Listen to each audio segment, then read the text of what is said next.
At Asahika Kindergarten, there were 6 very close friends. But just as they were about to graduate from kindergarten, Hiromu was taken away by his parents. He lay in the back seat of the car, shaking his head at his parents' concern.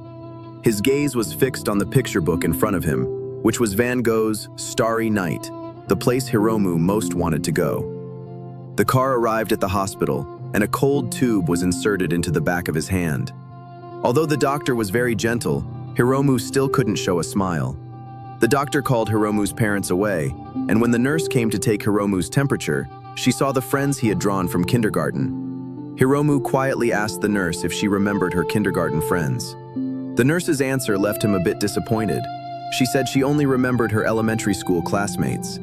Her memories of kindergarten friends were vague, and Hiromu opened his own crayon box. The nurse's response did not satisfy him, and Hiromu began to worry that his friends would forget him too. The kindergarten teachers discussed Hiromu's condition. Since he was suffering from a terminal illness, he would not be able to make it to graduation. Though everyone felt sympathy, they were powerless to help.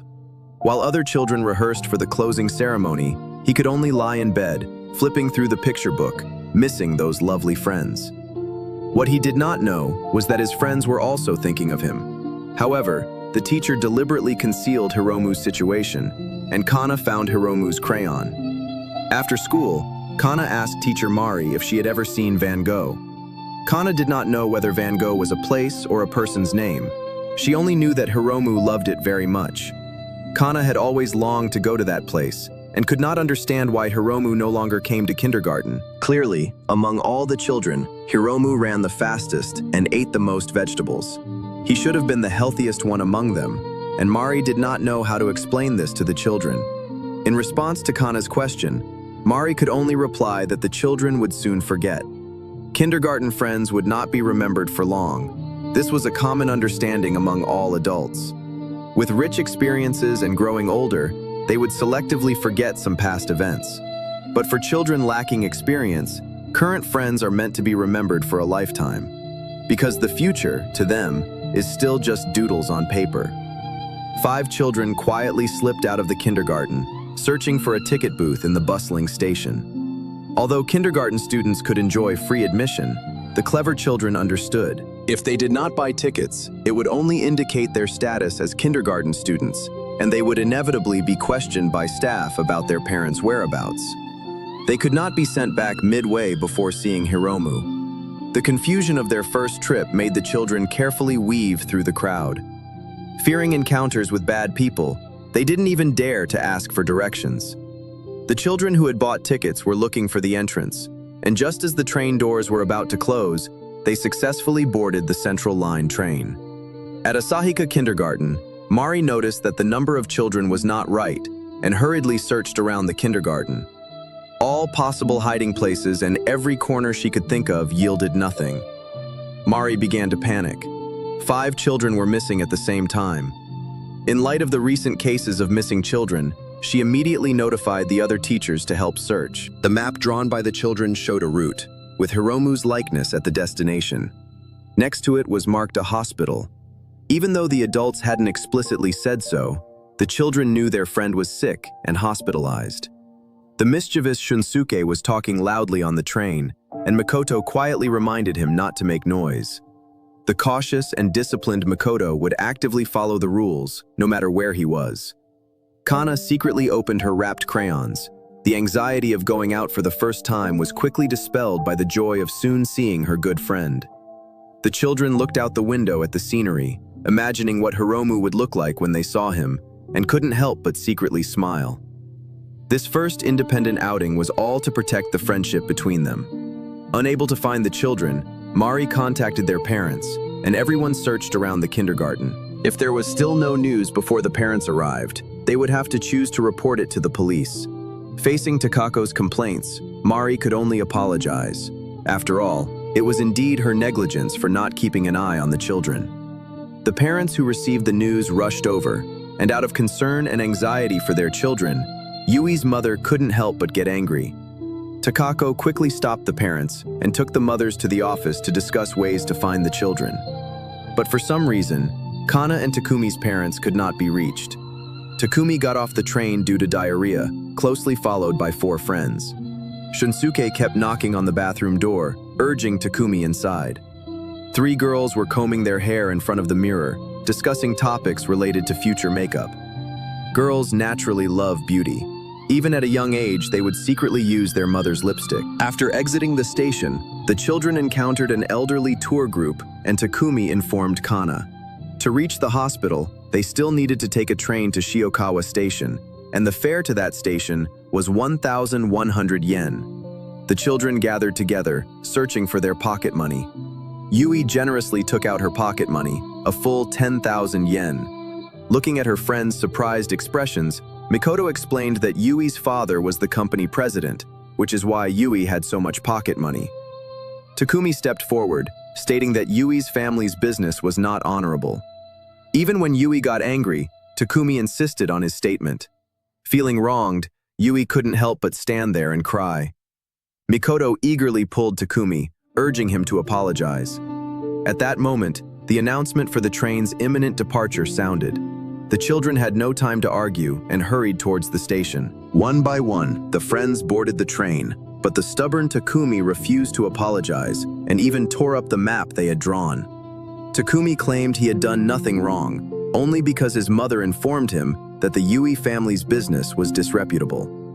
Yui chose not to continue arguing with Takumi, but instead got off the train and took Takumi's hand. After sending Takumi onto the train, Yui wanted to retrieve the torn map. However, she missed the time for the train doors to close. Amidst the shouts of her friends, Yui was left alone at the station. On the other side, Mari was surrounded by parents, and facing their accusations, she could only keep apologizing. At that moment, Yui's mother received a call from the station. Upon learning that Yui was at the high-latitude station, Yui's mother finally felt relieved. She couldn't help but complain about why her daughter had run off to such a distant place. Mari's anxious heart also found a bit of solace. On the train, Takumi sat alone in the back row, counting the signal towers along the way. Despite his friends' invitations, Takumi remained unwilling to sit with them. Compared to the lively Shunsuke, Takumi appeared taciturn. It wasn't until the conductor came to check tickets that Takumi hurriedly grabbed his ticket and sat next to his friends. The conductor did not notice anything unusual and was about to turn to leave when Shunsuke became very interested in the ticket machine the conductor was wearing. This caught the conductor's attention to the 4 children. When the conductor asked where the children's parents were, Mikoto was the first to respond. The conductor believed Mikoto's words and turned back to continue his work. When the train made a temporary stop, the children got off because of a small cat. In the cool weather, the cat was hiding in a box, making a pitiful sound. Not wanting the cat to freeze, the children wanted to rescue it. Just as they were about to approach the cat, the appearance of a homeless man made the children quickly hide. Mikoto informed her friends not to peek, but Kana couldn't help but be drawn to the cat. When they saw the homeless man take the cat away, the friends speculated that the cat might be eaten by him, and Kana was almost in tears from worry. Ignoring the danger, she quietly followed the homeless man to the riverbank. When she saw the homeless man light a fire, Kana hurriedly stepped forward, apologizing and pleading with him not to harm the cat. To their surprise, when the box opened, it contained a row of corn. The cat cautiously poked its head out from a nearby box. The homeless man was very friendly to the children, inviting them to share the few pieces of corn. Just boiled corn, for the children who had been traveling, was already a rare delicacy. The homeless man said to the children that if they became children of the homeless, he would teach them magic. This statement successfully piqued the children's curiosity. When the children were asked what magic was, the homeless man claimed that he could turn people into corn. Seeing that the children did not believe him, the homeless man took out corn to demonstrate, simulating the corn husk and corn silk. He successfully scared the children, and the corn in their hands instantly lost its fragrance. Even as the homeless man turned around, the children screamed and scattered away. The homeless man, who had scared away the children, happily picked up a little cat from the ground. Compassionate children are certainly commendable, but the long drifting homeless man also needs companionship. The little cat was hidden inside a thick coat, not needing to fear the cold wind. Yui's mother rushed to the station with Mari. When Mari saw Yui, she couldn't help but ask about the whereabouts of the other children. Yui, trying to buy time for her friends, focused on chatting with her mother. Mari saw the map on the table and immediately understood the children's destination. Facing Yui's lack of understanding, Mari appeared somewhat angry. The children's reckless behavior had already caused chaos between the school and families. But Yui responded that it was because the adults had been lying. Hiromu's condition was clearly in the late stages. The adults were unwilling to reveal the truth to the children, which is why the children snuck out, just to say a proper goodbye to Hiromu. Mari explained to Yui that adults did not want to leave painful memories for the children, so they chose to hide the truth. But Yui replied that they had already agreed that no matter what happened, they would not cry. If they could say goodbye to their friends with a smile, it wouldn't be a painful memory. Listening to Yui's words, Mari was momentarily speechless. She began to question whether it was really appropriate to protect children by hiding the truth in an adult way. When they arrived at the final station, Shunsuke was the first to rush out of the carriage. He saw a bug on the ground and had a mischievous thought. Taking advantage of Kana and Makoto's unawareness, he stuffed the bug into Takumi's nose. Kana woke Takumi up and asked where they should go next. In a daze, Takumi pointed to the Shinkai line station, and everyone boarded the train to continue their journey. Two adults were discussing topics related to infidelity, and Makoto and Kana heard everything clearly. Meanwhile, Takumi kept sniffing, and unable to hold back, he sneezed, causing the bug to fall to the ground. Shunsuke laughed so hard he fell onto the seat, while Makoto and Kana scolded Shunsuke for his inappropriate behavior. But even seeing Takumi bleed from his nose because of it, Shunsuke continued to laugh. In the children's world, they never consider the consequences of their actions, only feeling joy from a successful prank. This scene also attracted the attention of several aunts sitting in the back. They hurriedly stepped forward to help the children and asked where the children's parents were. Faced with a barrage of questions, the clever Kana scared off the aunts with words related to infidelity. Taking advantage of the adults' moment of distraction, the children hurriedly got off the train. Under Takumi's lead, the friends ran the red light for the first time and crossed to the elementary school on the other side of the road, imagining what it would be like for them to enter elementary school in the future. Due to getting off the train early, the remaining journey felt even longer. Takumi informed everyone that they needed to walk from here. The children complained that the distance was too far and that it was impossible to reach just by walking. Kana took the initiative to share the candies in her pocket and started singing a song. The innocent singing floated over the open fields, and the children quietly sneaked into the strawberry field by the roadside, as if they were on an outing. The large, sweet strawberries quenched their thirst and hunger, the sweet taste melting on their tongues. Even knowing this was inappropriate, they could only silently apologize in their hearts. Seeing a train on the road, the children ran to catch up and accidentally stepped into a wet riverbed. The children hung their shoes on the bridge railing, 4 little feet neatly arranged. Shunsuke discovered an abandoned kite by the roadside, and the children happily flew the kite in the fields. Only Takumi stood aside, unable to share in this joy with his friends. Mari, who learned the news from Yui, set off on the journey to find the children. Suddenly, Takumi's dad called. Takumi's dad informed Mari that Takumi had not been in a good mood lately because his mother left home taking only his sister. As a result, Takumi developed a resistance to the cake his mother made, always sulking and unwilling to finish it. The tired friends sat together chatting. When asked about their dreams, Kana expressed a desire to sit on a cloud. Shunsuke said he wanted to become a soccer player. Mikoto wanted to take off her glasses and become an idol. However, Takumi said he had no dreams.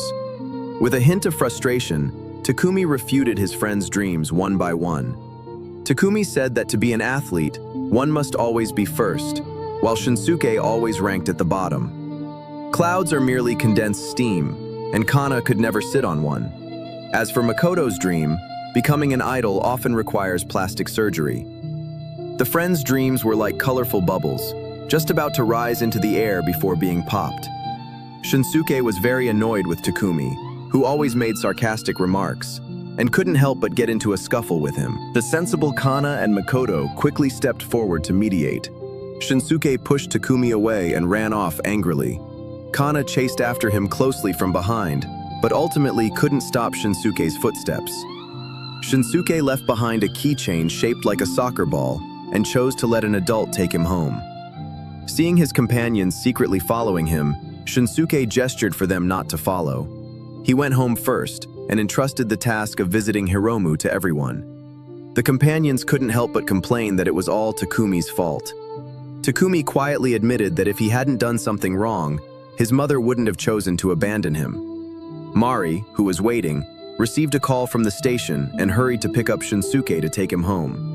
Makoto, waiting for the train at the station, saw the news about missing children again and couldn't help but worry about the situation after dark. Kana ran to Takumi to ask for crayons, and Takumi tossed one casually. The blue crayon fell onto the train tracks. It was Hiromu's crayon. Anxious Kana wanted to go pick it up, but Mikoto timely advised against it. Crossing the tracks posed great danger. As the train was about to arrive, Kana cried out in desperation. It was Hiromu's favorite crayon color, because it had a tone like Van Gogh's Starry Night. But the train wouldn't stop for a child's crying. The crayon was crushed by the wheels and disappeared without a trace. The children boarded the train again. Kana told her companions that death was like the arrival of night. There was no light at all, just pitch darkness, always in an endless void of black. No one would like such a situation, but Hiromu was about to go to such a place. And Hiromu loved Van Gogh because of the starry sky in the paintings. If he could reach that place, there would be no fear of darkness. Under that brilliant starry sky, even if alone, one wouldn't feel afraid. Kana also promised to go with Hiromu under Van Gogh's starry sky, bringing all the little friends along. It was because of the promise made before Hiromu's departure that this journey took place. Sick in bed, Hiromu was still hoping to attend the closing ceremony before the surgery, unaware that his friends were rushing to him. Although they had already agreed not to cry, Kana couldn't help but tear up at the thought of Hiromu leaving alone. Kana's emotions affected the companions, and Takumi quietly shed tears.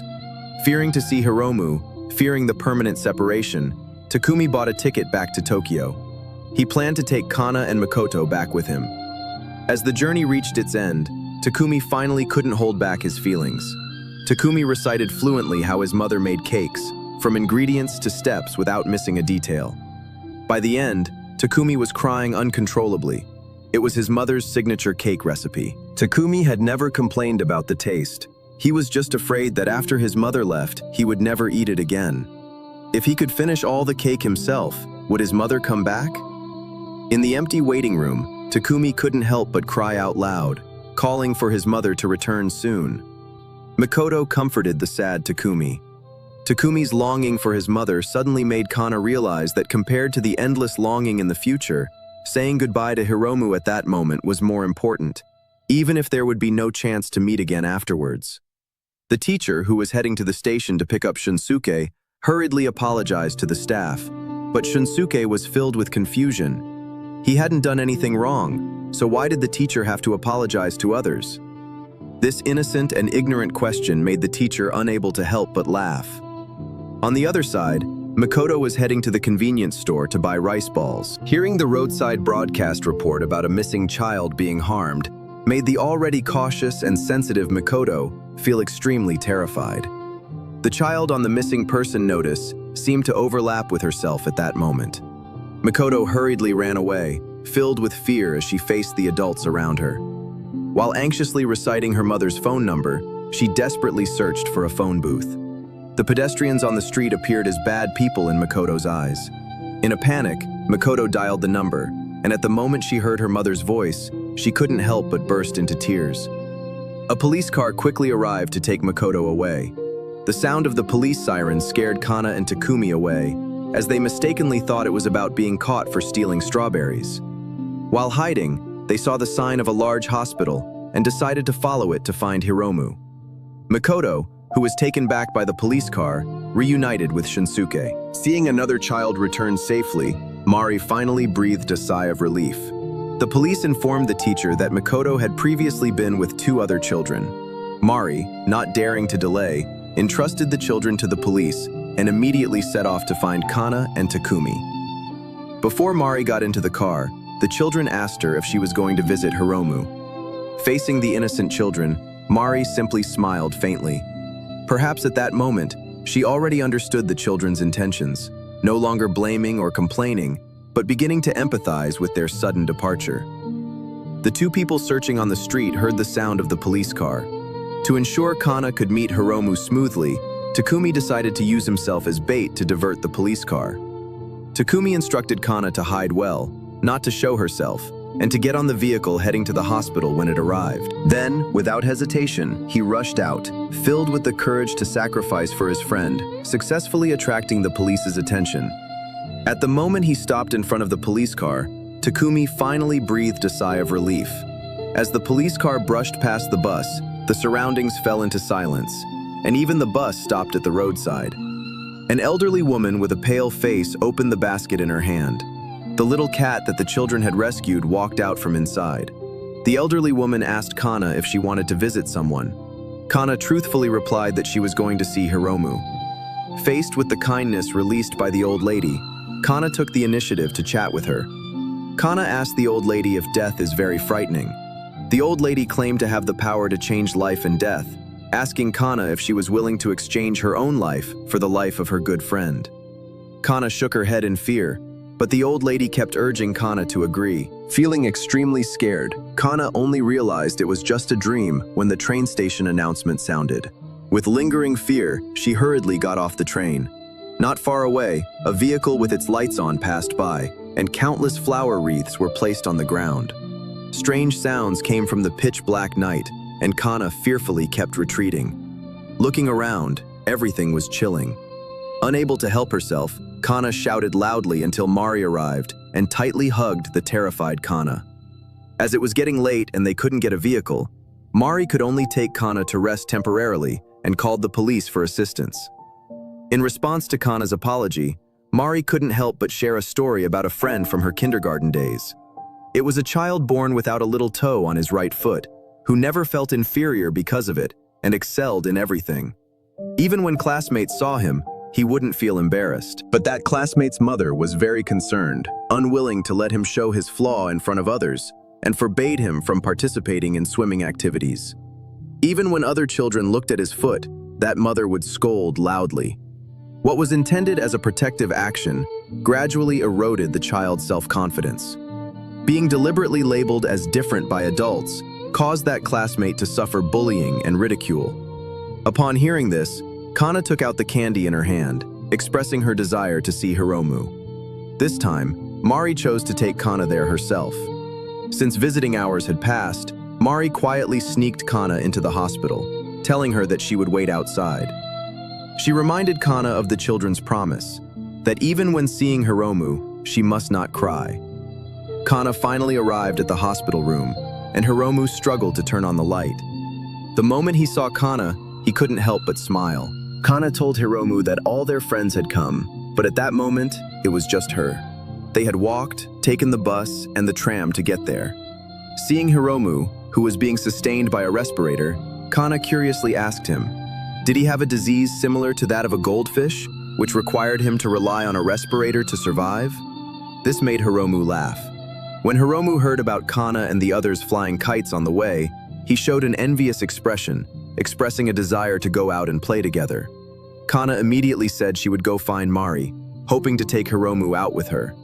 Hiromu hurriedly stopped Kana and said thoughtfully that it would cause trouble for everyone, as being sick had already brought too much distress to the family. At this moment, Hiromu was so considerate that it was heart-wrenching, while Kana was unaware. Outside the ward, Mari was fighting for time for them. Even when reprimanded, Mari remained steadfast at the door, unwilling to back down. Faced with the parents' accusations, Mari couldn't help but defend herself while humbly apologizing. Even though she was cautious and feared upsetting the other party, she still firmly blocked their footsteps. Inside the ward, Kana apologized to Hiromu for accidentally losing Hiromu's crayon. Hiromu simply said it was fine and inquired about the preparations for the closing ceremony. Kana immediately offered to perform live for Hiromu. The small ward instantly transformed into a kindergarten, with shelves acting as microphones and tables as pianos. Kana began from the entrance ceremony, carefully and somewhat clumsily demonstrating the entire closing ceremony, from speeches to singing. Hiromu couldn't help but applaud and cheer for Kana. In the dim light, Hiromu and Kana hummed along to the song. Teachers and parents outside the ward heard the singing coming from inside. Kana was holding a closing ceremony in advance for Hiromu. If Hiromu couldn't be present, then a special closing ceremony would be held right there for Hiromu. Kana stood on a chair, giving a closing ceremony speech together with Hiromu. For Hiromu, the monotonous white ward was no longer just a room, but a colorful kindergarten. The children's singing echoed down the corridor, and the parents who had originally rushed to stop them couldn't help but listen quietly. Kana and Hiromu said together that they were about to graduate from a kindergarten filled with memories and dreams. Even so, they would always be the best of friends and would never forget each other. Hiromu and Kana began to sing a farewell song, but were interrupted by the sudden sound of a siren. Kana told Hiromu that next time they met, she would tell Hiromu about her experience riding in a police car. Before leaving the ward, Kana left candy on the bed. It was sweet, wrapped in a sky blue color. Outside the ward, Hiromu's mother was in tears. She had long known that her son could not attend the closing ceremony, but never expected that the child before her would go through so much to come. To hold a perfect closing ceremony for Hiromu. Although they had already agreed not to cry, Kana couldn't help but cry outside the ward. Mari tightly hugged Kana, comforting her that she had done exceptionally well. Kana's mother, who rushed over, finally finished her work and embraced her daughter tightly. This moment was filled with sweetness. The candy melted in her mouth, through the blue wrapping paper. Outside the window, it seemed to transform into Van Gogh's starry sky, and Hiromu finally realized his dream. On the day of the closing ceremony, all the processes were consistent with what Kana demonstrated in the hospital room. The difference was that Mari, who went to collect the souvenirs, received a fax sent by Hiromu. After the children finished singing, Mari interrupted the proceedings. Choking back tears, she read Hiromu's letter aloud. Hiromu has successfully completed the surgery and is currently in good recovery, soon to enjoy various delicacies. Thank you all for worrying about Hiromu. She and the children will soon be able to play together again. Even as they grow up, Hiromu and the children will always be good friends. The parents in the audience stood up to applaud for the precious friendship among the children and for Hiromu, who has overcome her illness. The farewell song began to play softly. Takumi's mother brought her daughter to the scene. At the moment the quiet Takumi saw her mother, she could no longer hold back her tears and joined everyone in singing the farewell song. On this day, the children of Asahika Kindergarten successfully graduated, but they will never forget the precious and lasting friendship they share with their friends. In the graduation photo, Kana held up a drawing of Hiromu, smiling brightly.